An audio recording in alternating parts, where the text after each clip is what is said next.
In the wake of Cyclone Remal, which caused landslides and waterlogging on railway tracks in Assam's New Haflong Bandarkhal section and Dima Hasao district, Tripura's train services have been disrupted. However, Food and Civil Supplies Minister Susanto Chaudhary, after a high-level review meeting in Agartala on Friday on essential commodities, urged citizens not to panic, assuring that the state has sufficient food and fuel stocks. Chaudhary mentioned that the NF Railway General Manager assured to restore the disrupted railway connectivity by June 1st. He further assured that the state has a sufficient buffer stock of food grains with no shortages reported.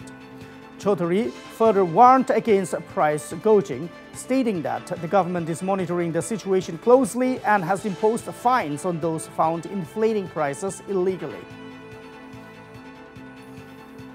আমাদের যে লামডিংয়ে rail line, সেই rail লাইনে আপনাদের রিমেলের কারণে যে ঘূর্ণিঝড় ছিল তাতে কিছুটা ক্ষতিগ্রস্ত হয়েছে, কিন্তু রেল লাইন বা রেল ট্র্যাক ড্যামেজ হয়নি। যে রেল আসতে সেখানে অসুবিধা হবে, তার জন্যে কাদা জমেছে, জল জমেছে, সেগুলো সারাইয়ের কাজ যুদ্ধকালীন তৎপরতায় চলছে। নর্থ ইস্ট ফ্রন্টিয়ার রেলওয়ে, যে এনএফ রেলওয়ে, তাদের জিএমের সঙ্গে আমারও কথা হয়েছে।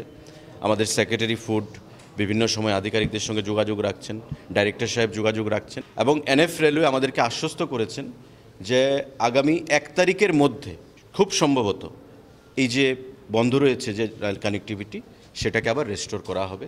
সুতরাং যে 5 থেকে 6 দিনের আমাদের কাছে পেট্রোল এবং ডিজেলের যে মজুদ রয়েছে, স্টক রয়েছে, সেটা আমাদের কাছে সাফিসিয়েন্ট রয়েছে।